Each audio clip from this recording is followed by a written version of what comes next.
Acabou a fuga! Alexandre de Moraes se entrega e vira réu nos Estados Unidos. Essa chamada tá muito boa, não tá? Eu vou repetir pra você. Alexandre de Moraes se entrega e vira réu nos Estados Unidos. Então, meu bom dia pra você, que ao contrário do ministro Alexandre de Moraes, não se tornou réu nos Estados Unidos.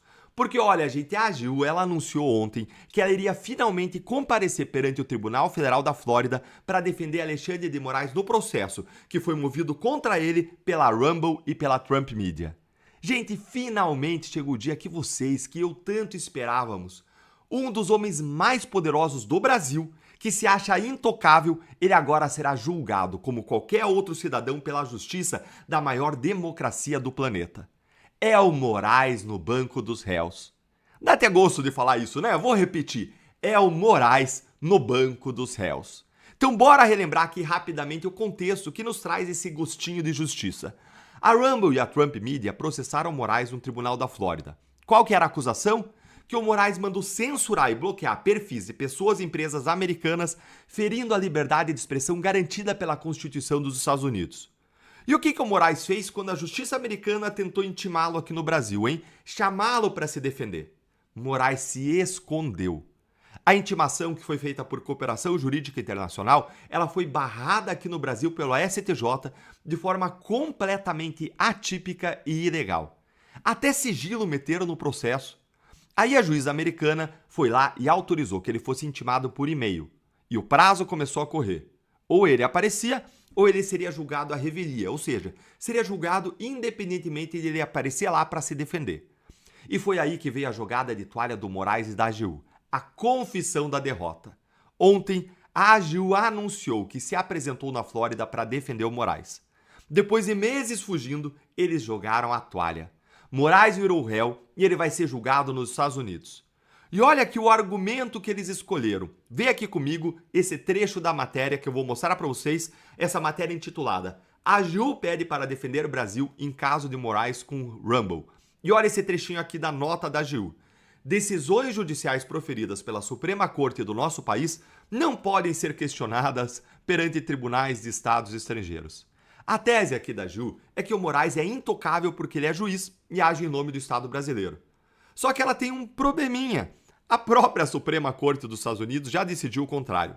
No caso Samantar versus Yusuf, em 2010, por unanimidade, a Corte Suprema Americana cravou que um agente público estrangeiro ele não está automaticamente blindado de ser processado em solo americano. Eu já expliquei tudo sobre isso aqui num outro vídeo aqui do canal, mas o resumo da ópera, gente, é que essa tese da defesa do Moraes ela não vale quando assuntos são violações de direitos humanos e quando o governo americano não concedeu imunidade para aquele funcionário público estrangeiro. Então o escudo que a AGU levanta já caiu por terra lá uma vez, e faz tempo. Agora olha aqui comigo a ironia.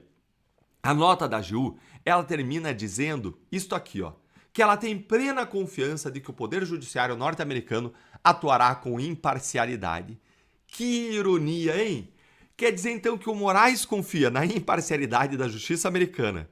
O mesmo Moraes que a justiça da Itália disse na semana passada que não foi nada imparcial com a Zambelli.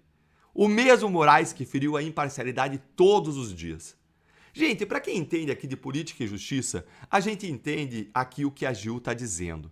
Ela está dizendo nas entrelinhas que, na verdade, ela não confia na imparcialidade da justiça americana num caso em que o autor é uma empresa do presidente da República Americana.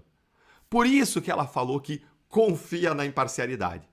Deltan, eles dizem uma coisa para dizer outra. Olha, isso é muito comum nas altas esferas do poder, da diplomacia. Tem muita hipocrisia, muito jogo de falsidade. Parece, gente, aquelas rodas de fofoca em que um é mais falso do que o outro. Mas agora vem o pior. Quem paga por tudo isso, sabe quem que é? É você. A AGU contratou um escritório americano, o Arnold Potter, por até 3,5 milhões de dólares. Tudo para defender o Estado brasileiro e seus agentes lá fora. Repara aqui na contradição. O Moraes, que vive bradando soberania nacional, ele precisa lá e correr para um advogado americano pago com o seu imposto para ele tentar se salvar nos Estados Unidos. E que fique claro, não é o Brasil no banco dos réus, é o Moraes pelos atos dele, ilegais. É ele escondido atrás da bandeira de não responder como qualquer um responderia. Bom, gente, pelo menos não contrataram a dona Vivi, esposa do Moraes, porque aí sim a conta podia ficar cara, hein? Porque aí o gasto não seria de 20 milhões de reais, mas seria de 129 milhões de reais. Afinal, ela é a advogada mais cara do planeta. Mas é estranho não terem contratado, né? Tão competente. E olha, essa aqui é a fratura exposta, gente. A responsabilização que mais importa, ela tem que vir daqui de dentro, pelos indícios de corrupção dele, da esposa. Lá fora, ele virou réu. Aqui, contudo, ele é blindado pelos amigos de toga. Ele vai fazer tudo o que ele puder para se agarrar na toga, para que essa conta lá dos Estados Unidos ou a do Brasil não cheguem. O que ele não conseguiu bloquear para os outros, ele consegue bloquear para si. Só tem um jeito de mudar isso, com a direita chegando em peso ao Senado em 2027 para colocar em prática o impeachment dos ministros do Supremo que se acham acima da lei. Que nós possamos viver aqui no Brasil, para todos, o império da lei. É por essa luta que eu sou pré-candidato ao Senado aqui pelo Paraná. Você acha que o Moraes escapa de novo ou a conta finalmente chegou, hein? Conta pra mim nos comentários, se inscreve no canal, pode comemorar a notícia, clica no sininho das notificações para não perder nada, curte o vídeo e venha virar membro. Um grande abraço e até o próximo vídeo. Meus amigos que sentam à direita nesse plenário, eu tenho uma notícia muito ruim para compartilhar com vocês.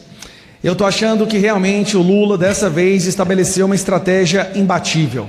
Eu acredito que nesse momento o Lula conseguiu criar um plano de governo que vai ser muito difícil para nós superarmos. Sabe por quê? Lula conseguiu criar um plano de governo que é exatamente aquilo que o povo brasileiro tanto queria, aquilo que o povo brasileiro tanto pediu. Eu vou dar alguns exemplos para vocês. No plano de governo do Lula para revolucionar o país e resgatar essa nação, ele decidiu derrubar a taxa das blusinhas. Curiosamente, a taxa das blusinhas que ele mesmo criou. Lula decidiu que vai agora prometer acabar com as bets.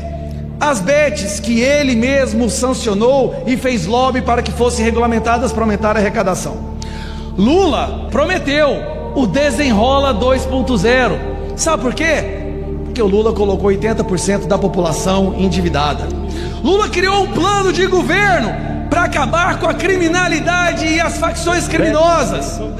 Facções criminosas e criminalidade que bateram recorde durante esses 3 anos e meio, inclusive com 25% da população brasileira vivendo sob domínio de PCC e Comando Vermelho. Na eleição de 2022, Lula prometeu a picanha. Agora o Lula dobrou a aposta. Ele prometeu picanha contra filé e alcatra. Lula diz agora que vai acabar com o desemprego.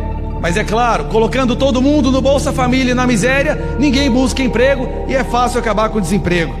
Lula disse que vai ter responsabilidade fiscal, porque colocou o Brasil como recorde do rombo fiscal no mundo hoje, na história do nosso país. E por que eu digo que o plano dele é imbatível? Sabe por quê, Vair? O plano do Lula para 2027, sabe o que é? É desfazer tudo que o Lula fez nos últimos 3 anos e meio.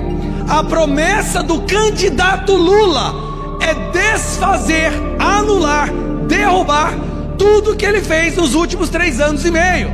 Verdade. E eu acho que um plano como esse é um plano difícil de derrubar. A minha e a nossa esperança é que o povo brasileiro não se deixe ser enganado mais uma vez.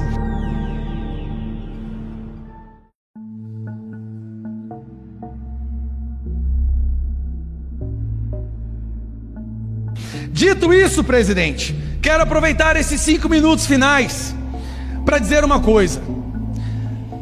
O presidente da República interferiu na Polícia Federal para tirar o delegado que estava investigando o filho dele. Filho que recebia uma mesadia de 300 mil reais por mês do careca do INSS. O presidente, mas eu repito, o presidente da República muda o delegado da Polícia Federal que estava investigando o seu filho. E aí sai hoje uma matéria na imprensa dizendo que a Polícia Federal encontrou conversas comprometedoras entre o filho do Lula e os ladrões do INSS. Como se não fosse o bastante, a CGU do Lula acaba de intimar o delator do filhinho do Lula para intimidá-lo, para que ele cale a boca, vai. Olha a que ponto nós chegamos. Mas agora uma notícia boa. Flávio Bolsonaro, o futuro presidente do Brasil, foi aos Estados Unidos. Esteve agora com Donald Trump. A imprensa disse que ele não encontraria o Donald Trump, não foi mesmo? Que ele teria as portas fechadas. Encontrou com Donald Trump e tirou foto dentro do Salão Oval. Sabe quem que foi lá e não tirou foto? O ladrão, o Lula. Que é isso? Não, nem sequer teve a coragem de tirar uma foto dentro do Salão Oval. Não fez coletiva de imprensa aberta. Não disse o que foi conversado. Mas o Flávio Bolsonaro disse. Flávio esteve nos Estados Unidos agora para fazer um trabalho junto com a polícia americana para que o PCC e o Comando Vermelho sejam identificados como terroristas. Porque é isso que eles são, terroristas. Enquanto isso, Lula foi aos Estados Unidos para impedir que o PCC e o Comando Vermelho fossem classificados como terroristas. Estou muito triste hoje com a notícia de que o secretário dos Estados Unidos da América do Norte, um tal de Marco Rubio, disse que os nossos criminosos aqui são terroristas e que os americanos podem fazer intervenção. Talvez, meu líder da oposição, tenha uma explicação da Deolane é o nome daquela que lavava o dinheiro do PCC? Talvez é por isso que a Deolane, que lavava dinheiro para o PCC, ser tão essa admiradora do Lula. Ela fala que o Lula é o painho dela, é o papai dela. Essa mulher que está presa agora por lavar dinheiro do Comando Vermelho e do PCC, que gravou vídeos de apoio ao Lula, agora que está presa. Enquanto isso, o nosso futuro presidente está viajando pelo mundo para poder proteger a população brasileira. E aí eu vejo o líder do PT, agorinha há pouco tempo, falando que vergonha, inclusive ele fugiu, que vergonha, foi lá e tirou foto com o Trump sentado. Nem foto o ladrão, líder da facção criminosa que vocês fazem parte, teve coragem de fazer. Sabe por quê? Porque o Trump teve vergonha de aparecer ao lado de alguém que defende terroristas, de alguém que recebe vídeo de terroristas, líder do Hamas. Não é à toa que muitos falam que o PT é o partido, não é o partido dos trabalhadores, é o partido dos traficantes, é o partido dos terroristas. Enquanto isso, a população brasileira não se deixa levar mais por narrativas. Todas as tentativas de derrubar o Flávio foram por terra. Sabe por quê? Porque 80% das famílias brasileiras estão endividadas por conta desse governo. Porque as mulheres hoje no nosso país têm medo de ir às ruas por causa da violência. Porque nós estamos batendo um recorde de falência em empresas que estão indo para o Paraguai. Enquanto isso, o presidente de vocês gasta 21 milhões de reais para fazer impulsionamento no Facebook, para despejar mentira contra a população brasileira. Enquanto isso, para poder pagar esse impulsionamento, o Lula está tirando verba da saúde, verba da infraestrutura e da segurança para financiar a sua campanha. Mas o povo já sabe. Quando a maçã nunca cai longe da árvore, né? O fruto nunca cai longe da árvore. Se o Lulinha está roubando dos velhinhos, dos aposentados, pode ter certeza, o pai dele está roubando do Brasil inteiro. Mas chega de roubar a esperança do povo brasileiro. Esse ano, em outubro, nós daremos um ponto final. Flávio Bolsonaro será o nosso próximo presidente e vocês vão poder chorar o quanto vocês quiserem. O Brasil acordou finalmente, e não importa quantos bilhões os senhores despejam na internet e no Facebook com fake news, a vitória será do povo brasileiro. E nós teremos novamente um Bolsonaro na presidência, maioria no Senado, e faremos sim impeachment de ministros do STF. Obrigado, presidente. Obrigado. O ministro Alexandre de Moraes determinou hoje, terça-feira, dia 16 de junho, que a defesa do Jair Bolsonaro explique em 24 horas a apreensão de uma arma de fogo que foi encontrada com segurança dele. Eu vou te contar agora exatamente o que está acontecendo, qual é a grande coincidência suspeita por trás desse caso e o que pode acontecer com Bolsonaro no dia 25 de junho, daqui 9 dias. Eu sou André Marcília, advogado, constitucionalista e comentarista jurídico, e peço que você se inscreva no canal e deixe o seu like nesse vídeo. Bom, meus caros, como eu mencionei, a arma de fogo foi apreendida numa blitz da Polícia Militar do Distrito Federal e ontem, na madrugada do dia 15 de junho, um ponto de bloqueio no pistão norte de Brasília. O veículo abordado era conduzido por um militar do Exército, identificado como Estácio Leite da Silva, e que atua, como eu mencionei, na segurança do ex-presidente Bolsonaro. Em depoimento, o militar afirmou que o armamento foi entregue a ele por causa de uma pane que aparentava ser de fácil solução. Disse que retirou a arma para realizar o reparo no percussor, que é uma peça do mecanismo de disparo da arma, e que devolveria o armamento hoje, no dia 16 de junho. O Moraes, o que ele fez? Ele simplesmente mandou saber se era do Bolsonaro ou não? Ele mandou a arma ser periciada? Ele mandou ver documento? Não, claro que não. Para o Moraes, a regra, a lei é uma mera bobagem. É algo que atrapalha a vontade dele de sair fazendo, pulando etapas e tocar a vontade dele para diante. Então, ele deu já uma decisão pedindo para que a defesa do Bolsonaro explique o motivo da arma, por que do reparo e por que a revista não pegou essa arma saindo da residência do Bolsonaro. A Polícia Militar do Distrito Federal, é bom que se diga, não confirmou que a arma era do Bolsonaro e recomendou que fosse feita uma vistoria nos órgãos competentes para se saber tudo sobre essa arma. Mas o Moraes não quer saber de órgão competente coisa nenhuma. O Moraes só quer saber de incompetência, inclusive a dele próprio, e passou por cima de tudo e todos e mandou que a defesa do Bolsonaro se explicasse. Pouco importa a documentação. Meus caros, o ponto é o seguinte. Primeiro, que se a arma é do Bolsonaro, e se a arma está regularmente com ele, nada, absolutamente nada, impedia que ele tivesse dentro de casa uma arma. Até porque ele não está lá sozinho.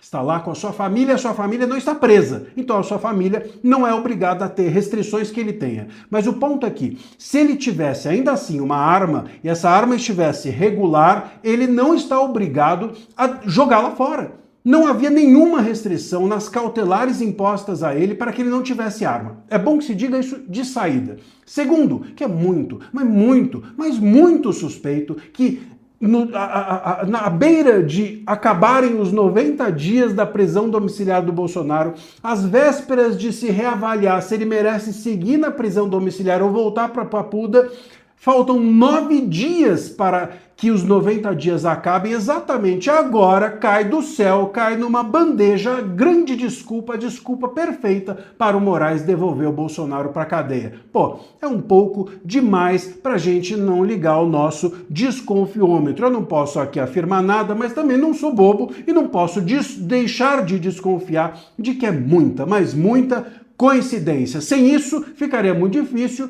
para que o Moraes pudesse devolver o Bolsonaro para a cadeia. Com isso, agora ele poderá dizer que a segurança é desleixada, que tem armas saindo da casa do Bolsonaro a toda hora e, portanto, a segurança dele não é suficiente lá e ele deve, então, retornar à cadeia.